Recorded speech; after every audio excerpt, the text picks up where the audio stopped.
An educator and visionary who has shaped countless young minds, Mansoor Ali Khan now transitions from academia to national politics as a Rajya Sabha's Congress member from Karnataka. He is poised to continue his father, veteran partyman and former deputy chairman of the Parliament's upper house, K. Rahman Khan's legacy. In an interview, Mansoor Khan shares his thoughts with Naheed Ataulla on the national education policy, issues he plans to raise in the parliament, and vote chori, a matter which he persevered with zeal to expose electoral fraud. Welcome to another episode of Salar Up Close. So, Bangalore accounts for a staggering portion of the nation's technical economy, but is struggling with infrastructural bottlenecks and several water crisis.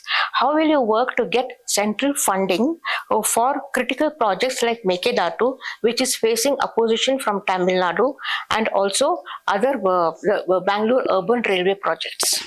See, first of all, thank you for inviting me over for this interview. And first, I would like to thank the Congress leadership and the people of Karnataka for making me a Rajya Sabha member. And as you said that Bangalore is the leading city where it's a tech capital of India, gets in a lot of revenue, not only to the state of Karnataka, to the entire country. And yes, as a Rajya Sabha member, it becomes one of my prime focus that the funds what are required, central funds what are required for Bangalore gets its share, Karnataka gets its share. Because over a period of time, Bangalore is generating the wealth and the resources for the country. But somewhere over the last 12-13 years, we are not getting the due share. Let it be, as you mentioned, we require funds for there's a lot of traffic congestion in Bangalore. Then there is urban mobility issues in Bangalore. Then we want for the Bangalore metro rail, or let it be suburban rail, or even your airport connectivity. Because Bangalore just doesn't belong to Karnataka. It's a pride of India. And all over the world, India and Bangalore are taken, the name is taken the same breath. And as you mentioned, even for projects like Mekedatu, there has to be a federal structure for fair sharing of revenue. And I think this will be one of my prime focuses to try debate in the parliament and get Karnataka and Bangalore its share amount of funds. Yes. Another issue is about the national education policy. The Congress-led government in Karnataka has been highly critical of this NEP. So, as an educator, and which is also your domain, what alternative measures do you propose? Because Karnataka has been asking for a state education policy.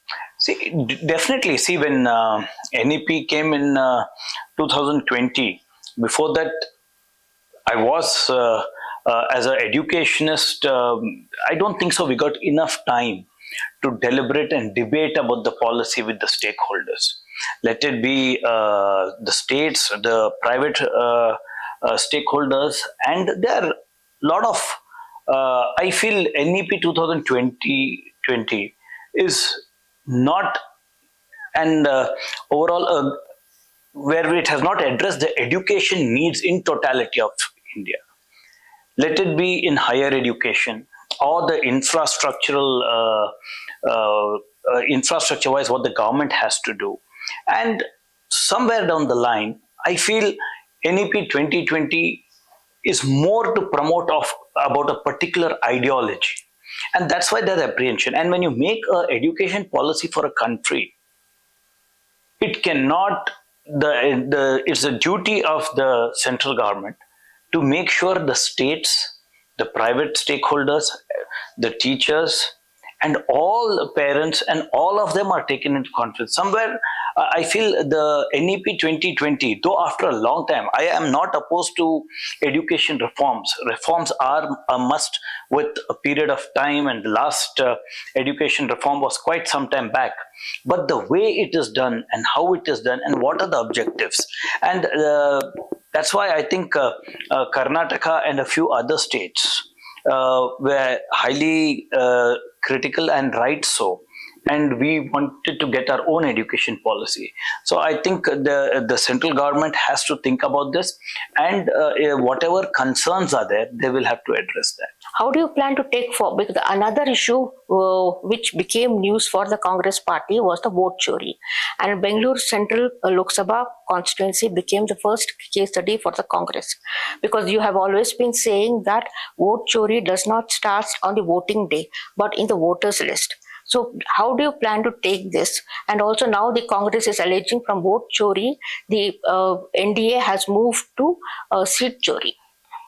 See, definitely when Bangalore Central elections happened, the way the election went and the way the electoral list was there, and when Rahul ji came to know about it, he took it up and he made the entire country aware of vote chori. If you see the number of the misuse of Form 6, the fake names, fake addresses, and there were nearly 1 lakh anomalies in Mahadevpura. And we, in all earnest, we approached the Election Commission of India. We gave them a letter. After that, we've not received any response. Rahul ji has brought up this issue. Then we have sent a couple of reminders, but there has not been any progress on that. And in a democracy, even a doubt on the electoral system should be enough to awaken the entire system, because it's something to do with your franchise. It is something to do with the integrity of the Election Commission. And Election Commission cannot be looked upon as partisan. Today, somewhere, most of them know, and most that Election Commission is biased. They are not fair. And even that doubt coming into the minds of the citizens is very unfortunate and dangerous for democracy. And that's why Rahul ji has made it a movement. And further going, what's happened after the Bengal elections and the way SIR process has gone about in Bengal. It is a situation where every Indian should ask, is our electoral system going fine? Is democracy really as safe as we are thinking? Is Indian constitution safe enough? Because after the Bengal elections, the way TMC has been broken, now what's happening in Maharashtra with Uddhav Thackeray. So the ruling dispensation is using every possible means so that they can have a 2/3 majority in both the houses. So this is a very, very dangerous situation for the country. So now what precautionary measures is the Congress taking for SIR? Because it has already started in Karnataka. See, for what kind of awareness are you? Yes. For SIR, we are having awareness programs. Our BLAs are in place. Our MLAs, our candidates, our party cadre, all have been knowing the entire process. And now from 30th, the SIR in Karnataka will begin. And our BLAs along with BLOs will go door to door. And we will do everything possible to make sure that we have a sanitized, clean electoral list where no particular caste community is, because there are apprehensions that they may be targeted, and opposition parties have apprehensions that their vote, the people who vote for them may be targeted and they vote. But I think in Karnataka, we are very well prepared for SIR. Congress party is. After West Bengal's experience. See, West Bengal was very, for example, West Bengal, Bihar, all, yes, they hardly got any time. It looked more like a deliberate attempt to derail the TMC government. Do you agree that the Congress says that after vote chori, now this SIR is to defeat the Congress? That is what the NDA government is planning? See, first of all, SIR, the way the Election Commission has conducted this, see, the Election Commission is transparent and communicative. All these questions and doubts will not come. Today, all the questions and doubts is because of the electoral process is the election commissioners, the chief election commissioner or the election commissioners, they don't respond. They don't even consider opposition as a part of the democracy. They feel earlier also election commissions used to be there, election commissioners used to be there, but there was a sense of fairness. But the whole question mark over the SIR process is because of the attitude of the election commission. Yes. And in particular, the election commission is harsh on the opposition parties. So, like central examinations like NEET, which is starting from which the re-exam is being held tomorrow, or CBSE, there have been allegations of paper leak and other operational inefficiencies. With your knowledge of education, how do you plan to raise this issue in the Rajya Sabha to bring about some alternative reforms? See, first and foremost, education is the pillar on which India, we aspire to be a superpower. And any country which aspires to be a superpower should have a very strong education system. Unfortunately, the way NEET exam papers have been leaked time and again, it is unimaginable that the education minister still continues to be the education minister after all the fiasco of the NEET exam. And what decisions you take, you plan to transfer the papers by IAF, you ban Telegram, you are not seeing what's happening within your system, who is responsible. You don't want to fix the responsibility on the individual who are responsible for this leak. And if you just see in Kota, the rally what Rahul ji had and the points raised, and for each individual student, the exam, the sacrifice, the time, the money spent, and the NEET paper leaks, and again you are asked to do the exam. And this is not happening for the first time. It has happened not only the NEET exam, there are various other exams which this has happened. Again, you go back to CBSE. The portals were hacked. Yeah, CBSE portals were hacked, and the way CBSE is being functioning, absolutely taking decisions, we're not realizing the implications and what's happening. Yes, reforms are required, changes are required, but you have to do it in a very measured and careful manner. There is you can't, such a big organization like CBSE just cannot keep experimenting without taking the stakeholders into confidence.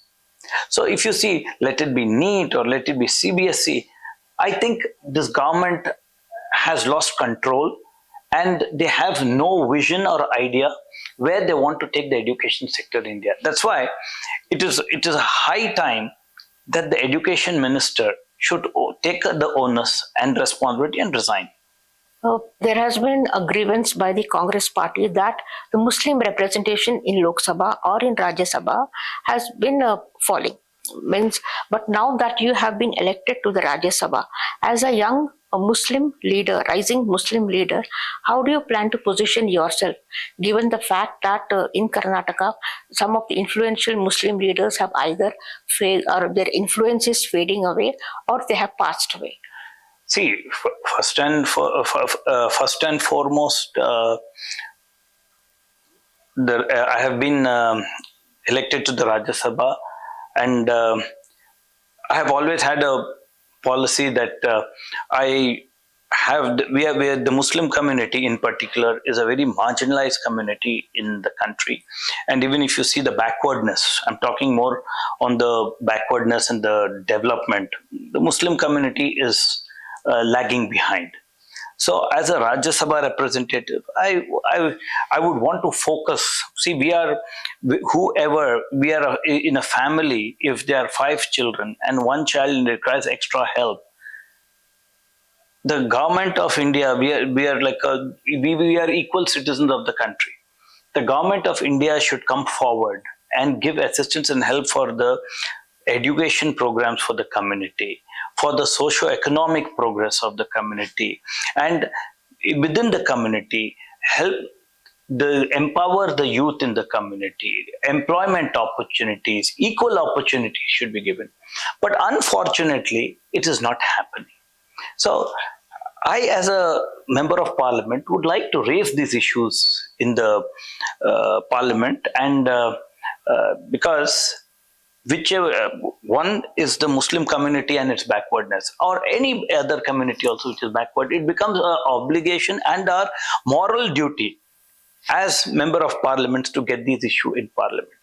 And as far as Karnataka is concerned, I think we have very good, able Muslim leadership in Karnataka. Because if you see, compared to, we have some very competitive legislators, we have got some competitive Muslim leaders in the state.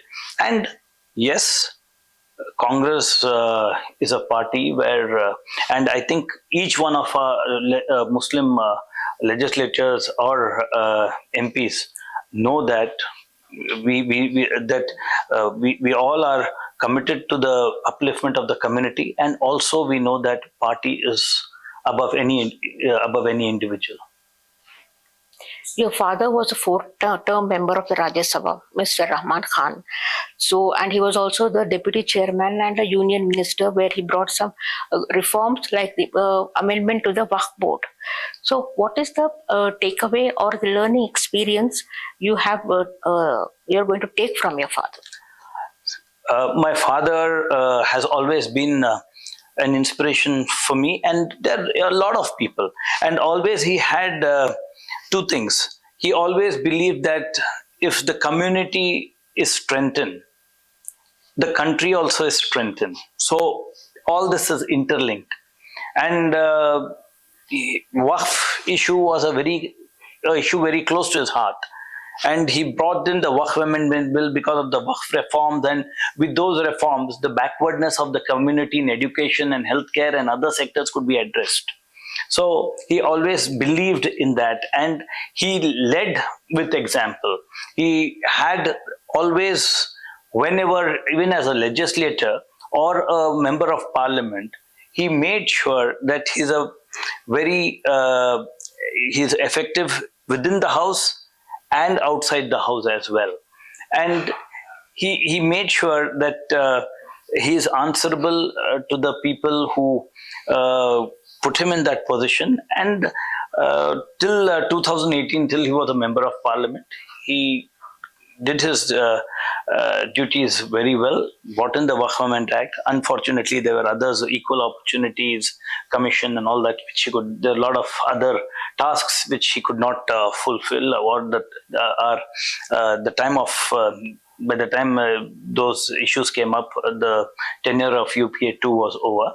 And nonetheless, he's my inspiration. And I would be really happy even if we could achieve 50% of what he has done in his political career.